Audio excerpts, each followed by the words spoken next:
Halo, selamat sore. Saya Ruth Elisawanti. Di sini saya akan membuat tutorial mengenai capacity planning menggunakan software. Capacity planning yaitu menentukan banyak user di suatu wilayah. Hal pertama yang harus dicari yaitu data BPS dan link budget. Pada BPS ini dicari pertumbuhan penduduk 5 tahun sebelum perancangan untuk dapat diketahui prediksi dari pertumbuhan penduduk. Langsung saja kita ke langkah-langkahnya. Kita masih menggunakan software Atoll dan kita di sini menggunakan data di coverage planning. Jadi untuk memasukkan data coverage planning, kita ke file, pilih yang open, terus masukkan data coverage planning kemarin, terus pilih open. Nah, di sini akan muncul peta yang dibuat di coverage planning. Nah, setelah itu kita ke parameter transmitter, pilih yang neighbor, intra teknologi, dan pilih automatic location. Ini merupakan proses ANR. Jadi kita pilih yang automatic location. Nah, akan muncul seperti yang di layar. Yang muncul itu automatic neighbor allocation. Nah, yang perlu kita ubah di sini yaitu max intersite distance-nya. Nah, di sini ini kita masukkan nilai D hasil perhitungan kita kemarin. D. Nah, kalau saya itu nilai D-nya itu 2340 meter. Nah, habis itu tinggal dikalkulate. Setelah dikalkulate, tunggu prosesnya selesai seperti ini. Nah, kalau udah selesai, tinggal di close aja. Nah, akan muncul kayak seperti ini. Setelah muncul seperti ini, di close aja. Nah, setelah itu kita ke parameter transmitter lagi. Kita pilih klik kanan di transmitter, klik kanan, kita pilih yang AFP, terus pilih yang automatic allocation. Nah, akan muncul seperti ini. Di sini kita pilih yang allocated-nya itu pilih yang physical cell ID.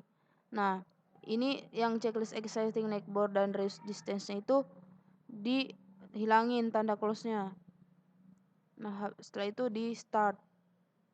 Setelah di start, kita ke constraint. Nah, canda checklist di sini juga dihilangkan. Setelah itu di start juga. Nah, setelah semuanya sudah selesai, akan muncul seperti ini. Terus setelah muncul seperti ini, di commit. Nah, jadinya seperti ini. Nah, kita ke parameter. Terus pilih yang VoIP. Terus pilih yang VoIP, klik kanan, pilih properties. Terus ganti name-nya itu VoIP. Nah, untuk uplink dan downlinknya itu kita ngisi 0,4 sama 0,4 juga. Jangan di apply dulu, pilih LTE lagi. Nah, untuk tipe datanya itu voice. Kalau dia VoIP itu tipe datanya itu pakai voice. Nah, kita isi setiap yang perlu diisi, yang bisa diisi. Nih, setelah itu baru di apply, baru di oke. Udah. Setelah itu kita ke web browsing. Sama, kita tulis name-nya itu ke web browsing. Nah, ganti. Nah, kalau ini uplink dan downlinknya itu 0,05, sedangkan kalau untuk throughput-nya itu 512 kilobit per second. Nah, sama jangan di-apply dulu, pilih ke LTE. Nah, untuk tipe datanya web browsing itu pilih yang data. Nah, semua parameter yang di sini diisi. Nah, baru di-apply, baru oke. Selanjutnya ke video. Nah, diganti namanya. Sama kayak tadi untuk video uplink-nya sama 0,05, throughput-nya juga sama, LTE-nya sama seperti web browsing. Nah, baru di-apply terus oke. Selanjutnya ke file transfer, masih sama kayak video dan web browsing. Nilai-nilainya juga sama. Nah, habis itu di-apply terus di oke. Nah, selanjutnya kita ke user profile, new. Nah, akan muncul seperti ini. Yang VoIP-nya itu kita isi terminalnya itu kita pilih mobile terminal semua. Jangan di-apply dulu. Terus call hour-nya ini call hour-nya itu didapat dari BHSA.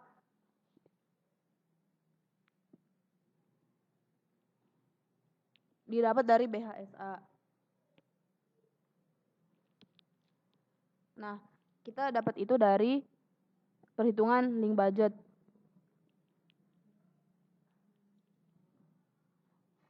Pada ini BHSA ini untuk VoIP 1,4 lagi.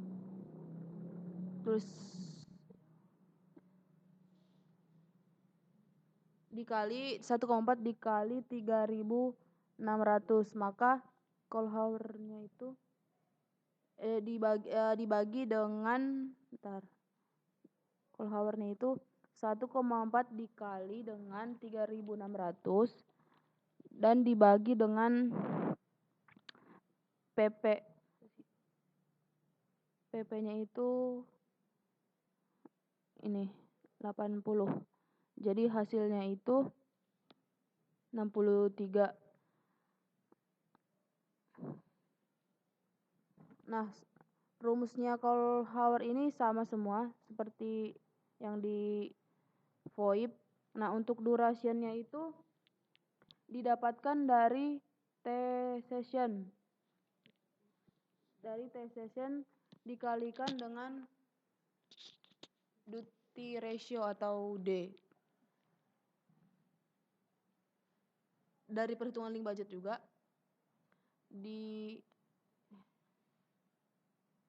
dari tabel 6.1 ini. Nah, maka akan diperoleh hasil seperti ini. Itu untuk VoIP saja. Kalau untuk file transfer, video dan web browsing tidak perlu diisi. Dan untuk uplink-nya itu, untuk VoIP-nya itu kosong. Sedangkan kalau untuk file transfer, video sama web browsing itu diperoleh dengan didapatkan dari perhitungan tabel 61 dari perhitungan link budget yang ini, yaitu dari downlink throughput dibagi dengan 8 karena berbentuk byte.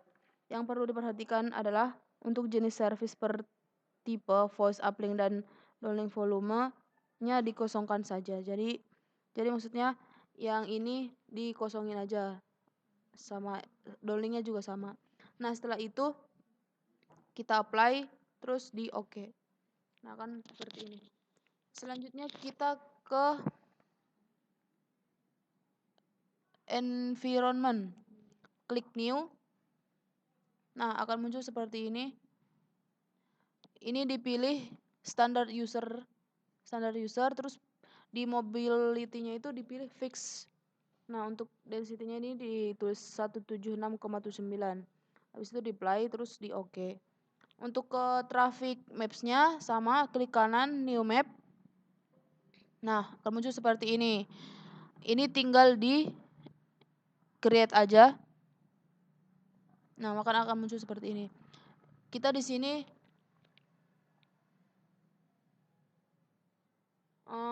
kita pilih di sini modul. Kalau saya nulisnya itu nama datanya itu modul 6. Nah, setelah itu udah kita pilih yang kita gambar lagi pakai ini draw polygon, digambar lagi daerah perancangannya, digambar lagi. Terus setelah itu di close aja. Terus kita ke parameter network, dipilih yang simulation, klik kanan new. Nah, di sini akan muncul. Terus habis itu ke advance-nya, untuk uplink traffic load-nya diganti 50%. Nah, habis itu di-apply terus di oke. Maka akan muncul seperti ini. Ini merupakan ditunggu sampai prosesnya selesai. Maka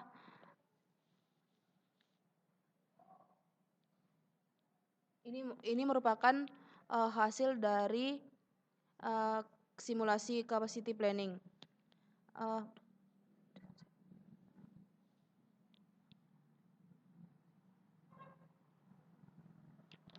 Sekian tutorial mengenai capacity planning dari saya. Saya Ruth Elsawanti mengucapkan terima kasih, semoga bermanfaat.